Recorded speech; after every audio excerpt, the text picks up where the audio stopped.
అందరికీ welcome to my channel Akki official. చూసారు కదా కోకిల ఎంత మంచి అంటుందో, కూ కూ అని భలే అంటుంది కదా. నేను అన్న కొద్దీ భలే అంటుంది. నాకైతే మంచి అనిపించింది దాంతో అట్లా అంటుంటే.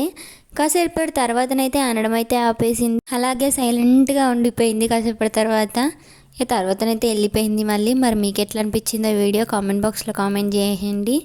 వీడియో నచ్చితే లైక్ చేయండి, షేర్ చేయండి. ఇలాంటి మరెన్నో వీడియోస్ కోసం మన ఛానల్ని సబ్స్క్రైబ్ చేసుకోవడం మర్చిపోకండి. Thank you for watching this video. Bye మరి.